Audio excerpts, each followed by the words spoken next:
गौरी पुत्र गणेश की जय। बोलिए श्री सत्यनारायण भगवान की जय। मोर मुकुट बंसी वाले की जय। आज माघ पूर्णिमा की आप सभी को बहुत बहुत शुभकामनाएं।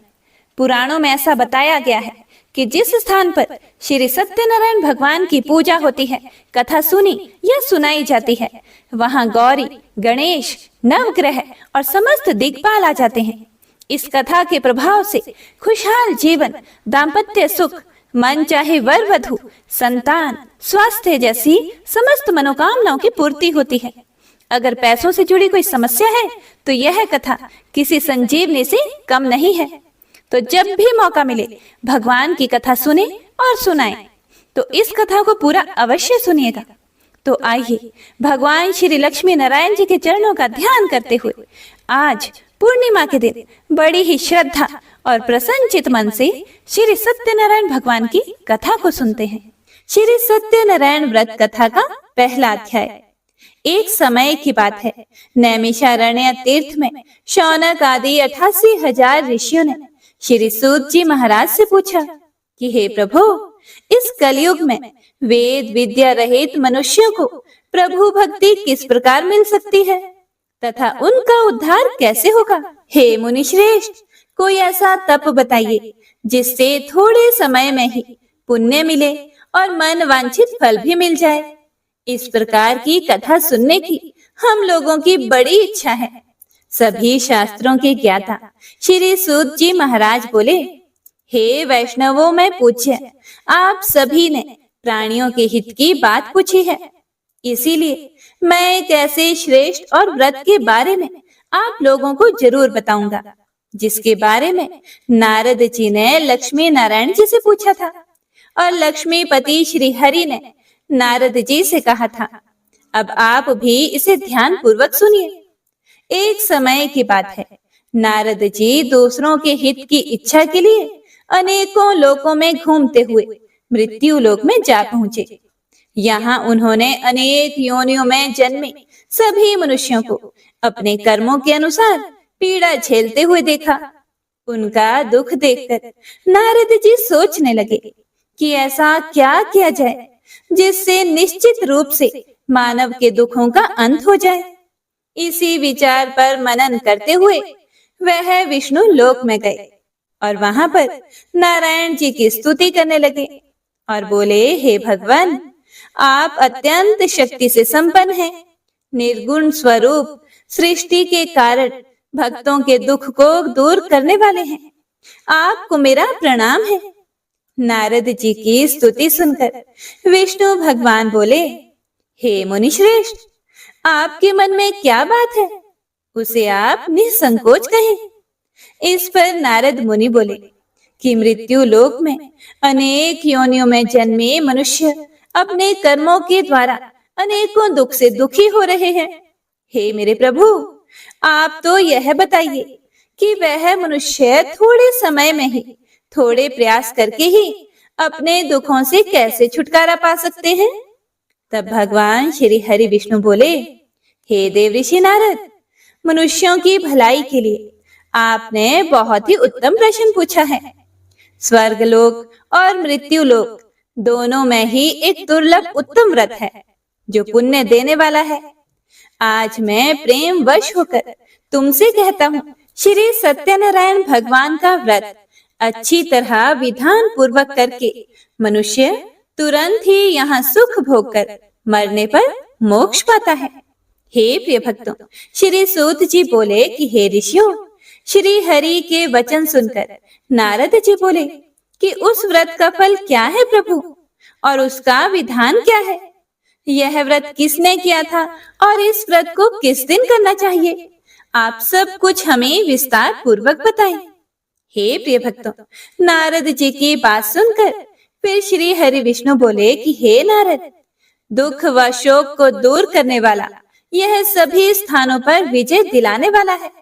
मानव को भक्ति व श्रद्धा के साथ शाम को श्री सत्यनारायण भगवान की पूजा धर्म परायण होकर ब्राह्मणों व बंधुओं के साथ करने के साथ ही यथाशक्ति अनुसार भक्ति भाव से भगवान का भोग लगाना चाहिए। आरती करनी है और ब्राह्मणों सहित बंधु बांधवों को भी भोजन कराना है। उसके बाद स्वयं भोजन करना है, कीर्तन करना है और भजन के साथ भगवान की भक्ति में लीन हो जाना है। इस तरह से सत्यनारायण भगवान का यह व्रत करने पर मनुष्य की सारी इच्छाएं निश्चित रूप से ही पूरी होती हैं। इस कली काल अर्थात कि कलयुग में मृत्यु लोक में मोक्ष का यही एक सरल उपाय बताया गया है।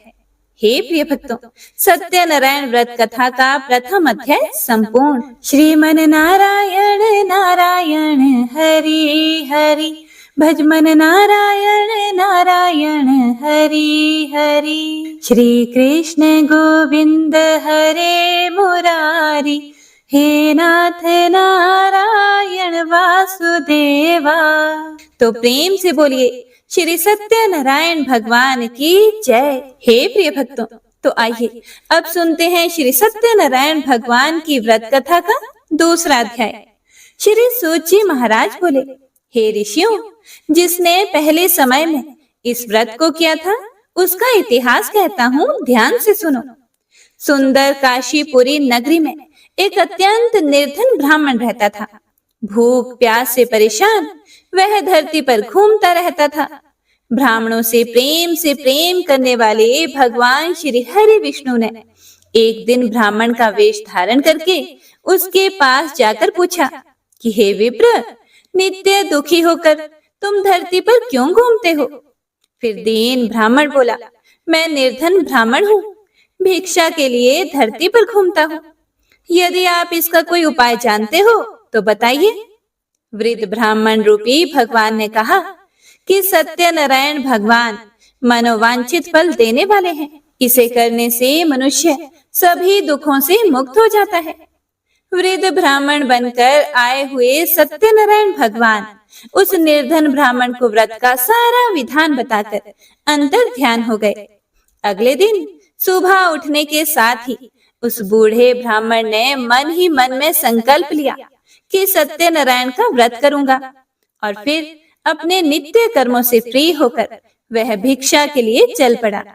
उस दिन उसे भिक्षा में बहुत सा धन प्राप्त हुआ।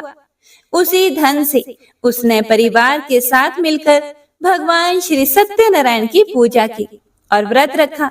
इस व्रत के करने से कुछ दिन बाद उसके सभी दुखों और कष्टों का निवारण हो गया और देखते ही देखते वह एक संपन्न और अनेकों संपत्तियों का मालिक बन गया।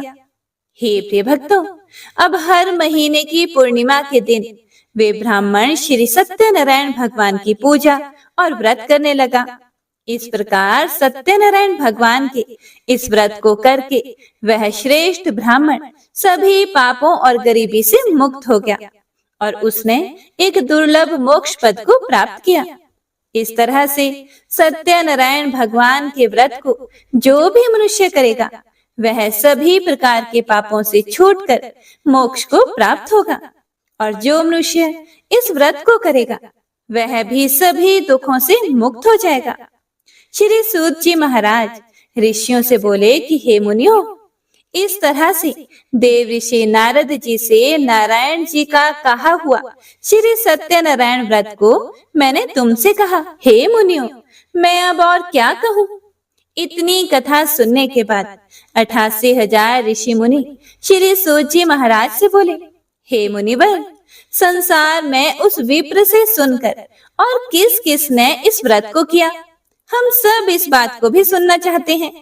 इसके लिए हमारे मन में श्रद्धा का बहुत भाव है। सूत जी बोले कि हे मुनियों, जिसने इस व्रत को किया है वह सब सुनो। एक समय की बात है, वही विप्र धन और ऐश्वर्य के अनुसार अपने बंधु बांधवों के साथ इस व्रत को करने के लिए तैयार हुआ। उसी समय एक लकड़ी बेचने वाला बूढ़ा आदमी आया और लकड़ियां बाहर रखकर अंदर ब्राह्मण के घर में गया। प्यास से दुखी वह लकड़हारा उनको व्रत करते देखकर विप्र को नमस्कार करके पूछने लगा कि आप यह क्या कर रहे हैं तथा इसे करने से आपको क्या फल मिलेगा, कृपया करके मुझे भी बताइए। लकड़हारे की बात को सुनकर ब्राह्मण ने कहा कि सभी मनोकामनाओं को पूरा करने वाला यह श्री सत्यनारायण भगवान का व्रत है। इनकी कृपा से ही मेरे घर में धन धान्य आदि की वृद्धि हुई है। विप्र से सत्यनारायण व्रत के बारे में जानकर लक्कड़हारा बड़ा खुश हुआ। चरणामृत लेकर और प्रसाद खाने के बाद वह अपने घर चला गया। लक्कड़हारे ने अपने मन में संकल्प किया कि आज लकड़ी बेचने से जो भी मुझे धन मिलेगा उसी से मैं श्री सत्यनारायण भगवान का उत्तम व्रत करूंगा। मन में इस विचार को लेकर बूढ़ा आदमी सिर पर लकड़ियां रखकर उस नगर में बेचने चला गया, जहां उसे अपनी लकड़ियों के दाम पहले से 4 गुना अधिक मिले। बूढ़ा व्यक्ति प्रसन्नता के साथ पैसे लेकर सत्यनारायण भगवान की मूर्ति और व्रत की अन्य सामग्रियां लेकर अपने घर को आया। वहां उसने अपने परिवारजनों को बुलाकर विधि विधान से श्री सत्यनारायण भगवान का पूजन और व्रत किया।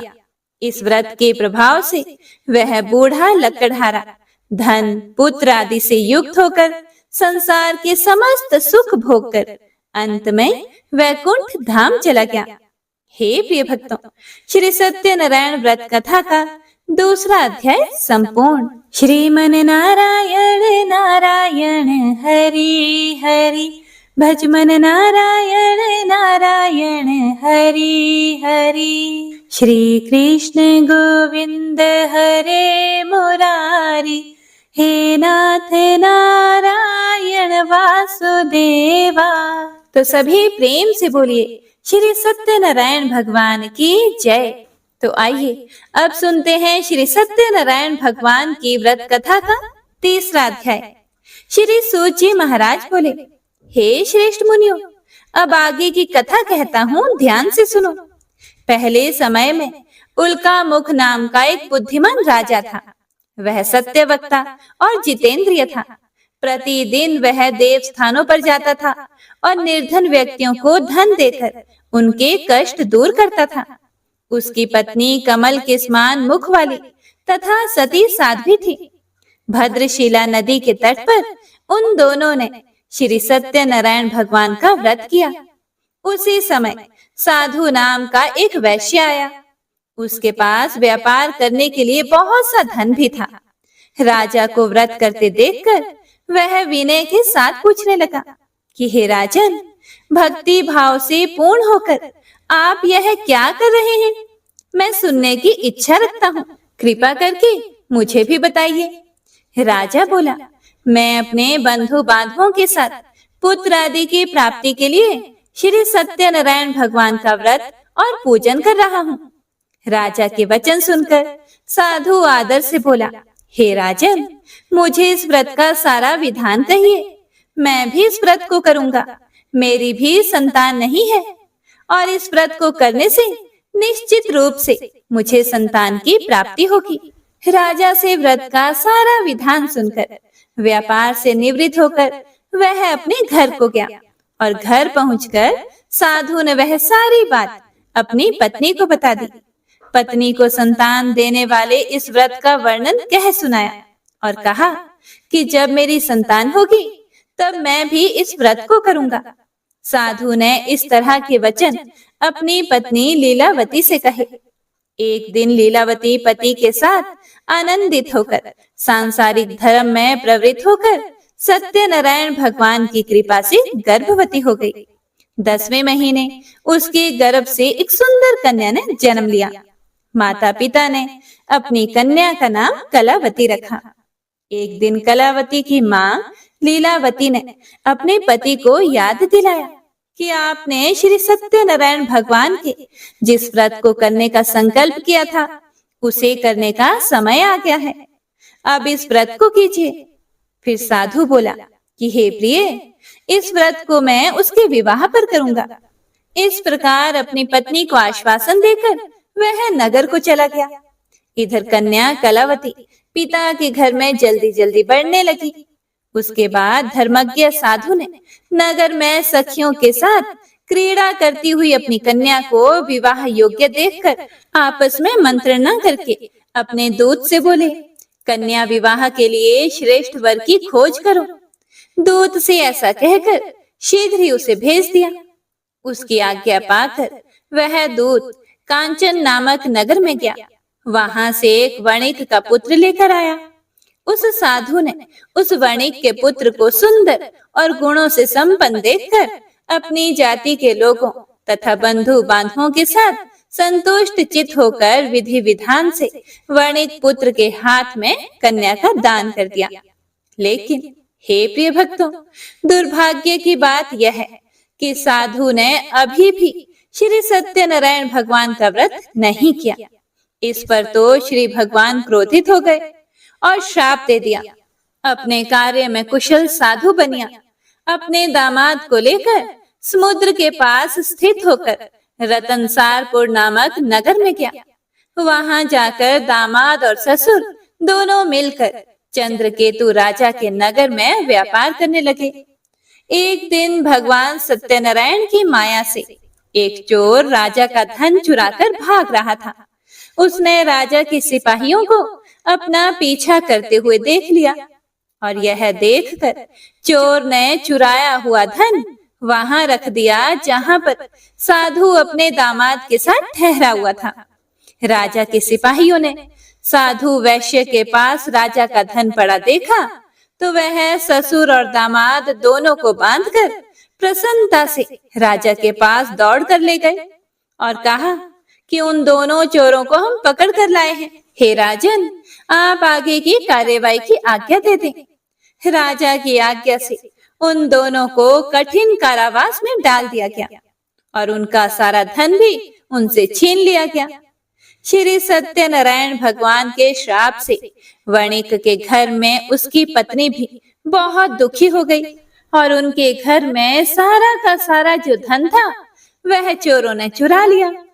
और इधर वैश्य की पत्नी लीलावती शारीरिक तथा मानसिक पीड़ाओं से युक्त भूख और प्यास से दुखी होकर अन्न की चिंता से दर दर भटकने लगी और उनकी कन्या भी भोजन के लिए इधर उधर प्रतिदिन घूमने लगी।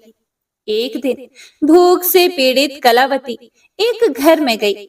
वहां जाकर उसने श्री सत्यनारायण भगवान के व्रत पूजन को देखा। वहां बैठकर उसने कथा भी सुनी और वरदान भी मांगा। उसके बाद प्रसाद ग्रहण करके वह कुछ रात होने पर घर आ गई। माता ने कलावती कन्या से प्रेम पूर्वक पूछा, हे पुत्री, रात में तू कहाँ रुक गई थी? तुम्हारे मन में क्या बात है? कलावती ने अपनी माता से कहा, हे माते, मैंने एक घर में मनोरथ प्रदान करने वाला व्रत देखा है। कन्या के वचन सुनकर लीलावती भगवान के पूजन की तैयारियां करने लगी और वह वणिक की पत्नी कलावती भी व्रत करने को तत्पर हुई और प्रसन्न मन से उस साध्वी लीलावती और कलावती ने बंधु बांधवों के साथ भगवान श्री सत्यनारायण का व्रत किया तथा इस प्रकार प्रार्थना की कि हे भगवान, आप हमारे पति और दामाद के अपराध को क्षमा करें। वे दोनों अपने घर शीघ्र आ जाएं। इस व्रत से श्री सत्यनारायण भगवान संतुष्ट हो गए और राजा चंद्रकेतु को सपने में दर्शन देकर कहा कि हे राजन, तुम उन दोनों वैश्यों को छोड़ दो और तुमने उनका जो धन लिया है उसे भी वापस कर दो। अगर तुमने ऐसा नहीं किया तो मैं तुम्हारा धन, राज्य व संतान सभी को नष्ट कर दूंगा। राजा को यह कहकर वह अंतर्ध्यान हो गए। सुबह राजा ने सभा में अपना सारा सपना सुनाया और फिर बोले कि उन दोनों को कैद से मुक्त करके सभा में लेकर आओ। दोनों ने आते ही राजा को प्रणाम किया।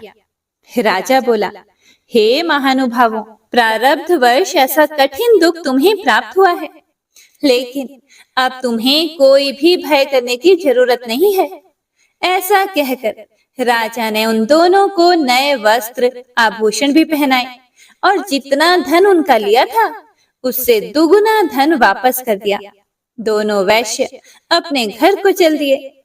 हे प्रिय भक्तों, श्री सत्यनारायण व्रत कथा का तीसरा अध्याय संपूर्ण। श्रीमन नारायण नारायण हरि हरि भजमन नारायण नारायण हरे हरे। श्री कृष्ण गोविंद हरे मुरारी, हे नाथ नारायण वासुदेवा।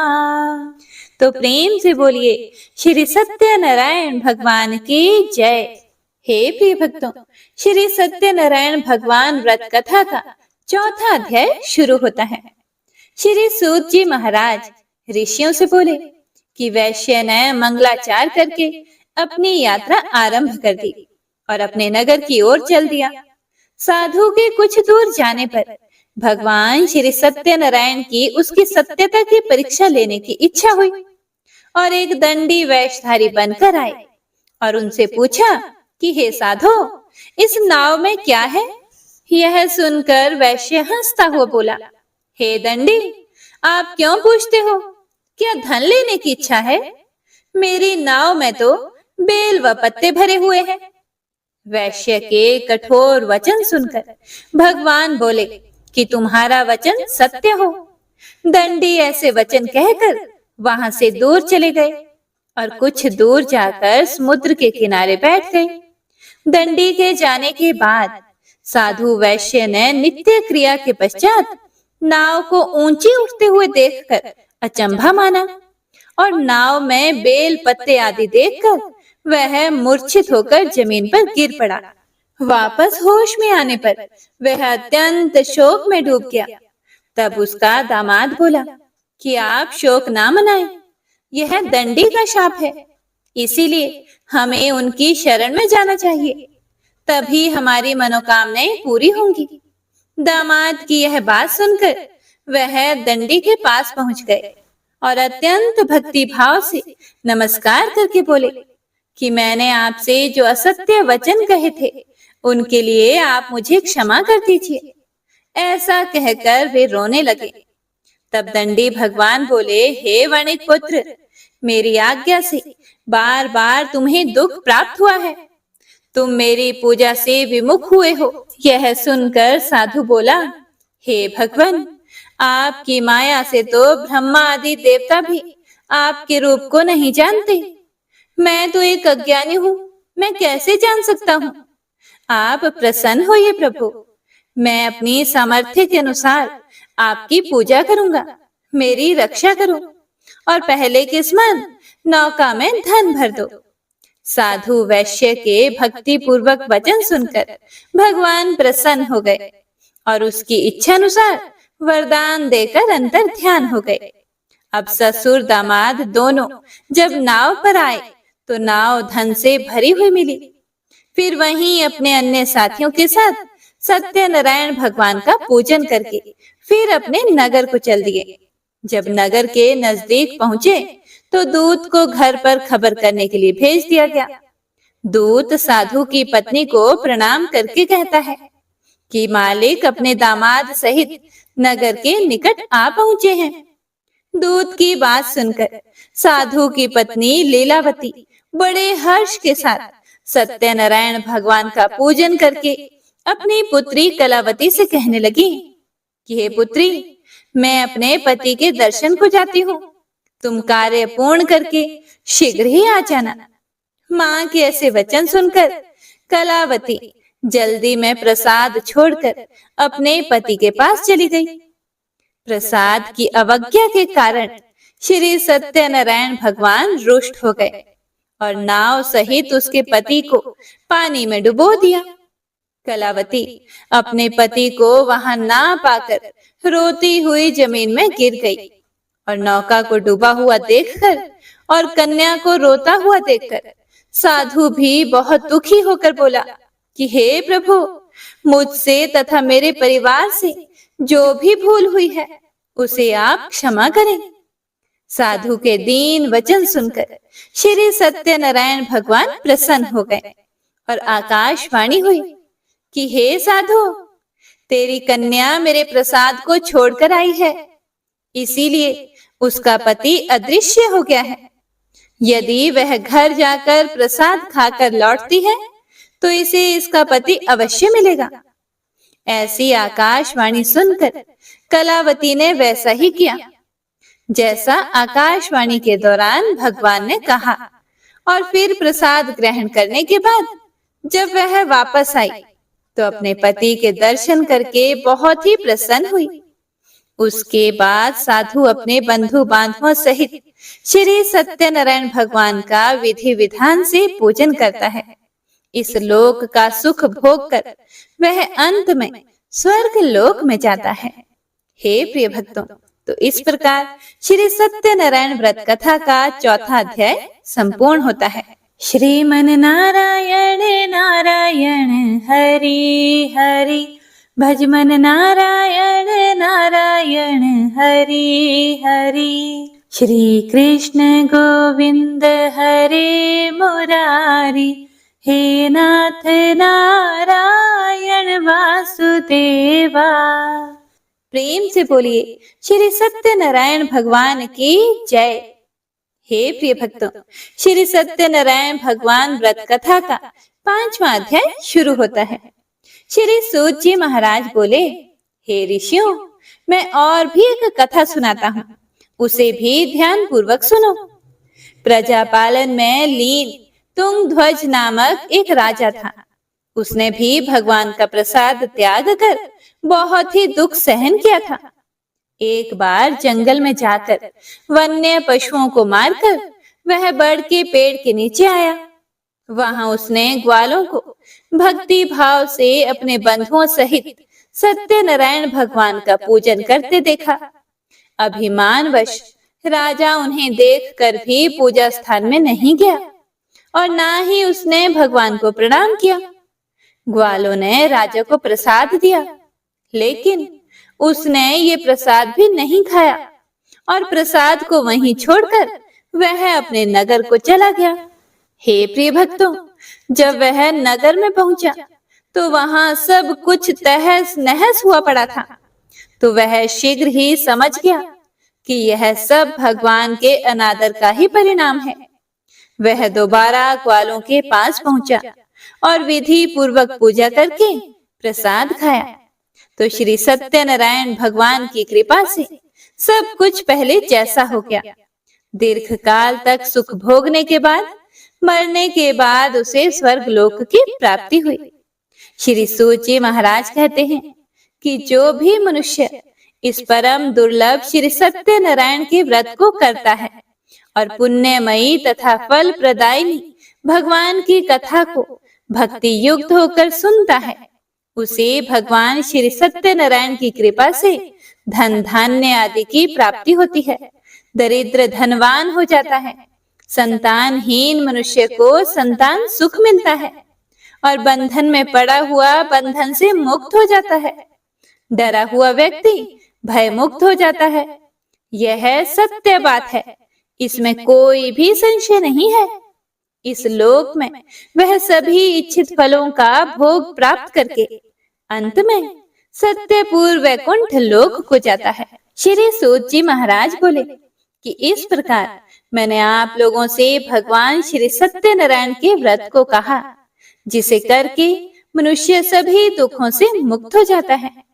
हे श्रेष्ठ मुनियों, जो भी मनुष्य नित्य भगवान श्री सत्यनारायण की इस व्रत कथा को पढ़ता या सुनता है, भगवान श्री सत्यनारायण की कृपा से उसके सभी पाप नष्ट हो जाते हैं।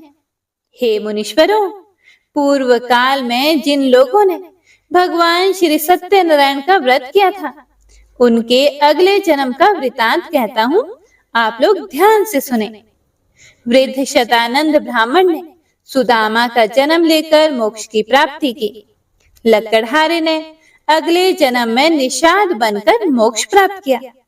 उल्कामुख नाम का राजा दशरथ होकर वैकुंठ को गए। साधु नाम के वैश्य ने मोरध्वज बनकर अपने पुत्र को आरे से चीरकर मोक्ष पाया। महाराज तुंगध्वज ने स्वयंभू होकर भगवान में भक्ति युक्त होकर कर्म करके मोक्ष पाया। कथा सुनने के बाद सभी ऋषियों ने श्री हरि को झुककर प्रणाम किया। हे प्रिय भक्तों, तो इसी के साथ श्री सत्यनारायण व्रत कथा का 5वां अध्याय संपूर्ण होता है। श्रीमन नारायण नारायण हरि हरि, भज मन नारायण नारायण हरि हरि। श्री कृष्ण गोविंद हरे मुरारी, हे नाथ नारायण वासुदेवा। श्री सत्यनारायण भगवान की आरती। ओम जय लक्ष्मी रमणा, स्वामी जय लक्ष्मी रमणा। सत्यनारायण स्वामी जनपातक हरणा। ओम जय लक्ष्मी रमणा। रतन जटित सिंहासन अद्भुत छवि राजे, नारद करत निरंजन घंटा ध्वनि बाजे। ओम जय लक्ष्मी रमणा। प्रकट भये कलि कारण, द्विज को दरस दियो। बूढ़े ब्राह्मण बन कर कंचन महल कियो। ओम जय लक्ष्मी रमणा। दुर्बल भील कठियारो, जिन पर कृपा करी। चंद्रचूड़ एक राजा, जिनकी विपत्ति हरी। ओम जय लक्ष्मी रमणा। वैश्य मनोरथ पायो, श्रद्धा तज दिन ही। सो फल भोग्य प्रभु जी, फिर स्तुति की नहीं। ओम जय लक्ष्मी रमणा। भाव भक्ति के कारण, छिन छिन रूप धर्यो। श्रद्धा धारण कीनी, तिनको काज सरयो। ओम जय लक्ष्मी रमणा। ग्वाल बाल संग राजा, वन में भक्ति करी। मन वांछित फल दीन हो, दीन दयालु हरि। ओम जय लक्ष्मी रमणा। चढ़त प्रसाद सवायो, कदली फल मेवा। धूप दीप तुलसी से, राजी सत्य देवा। ओम जय लक्ष्मी रमणा। सत्यनारायण जी की आरती, जो कोई जन गावे। कहत शिवानंद स्वामी, कहत हरि हर हर स्वामी। सुख संपत्ति पावे। ओम जय लक्ष्मी रमणा। तो प्रेम से बोलिए श्री सत्यनारायण भगवान की जय। तो यह थी श्री सत्यनारायण भगवान की संपूर्ण व्रत कथा और आरती। उम्मीद करती हूँ आपको यह पसंद आई होगी। पसंद आई हो तो लाइक और कमेंट करके इसे ज्यादा से ज्यादा शेयर जरूर कीजिएगा, ताकि कथा को सुनकर सभी पुण्य फल प्राप्त कर सकें।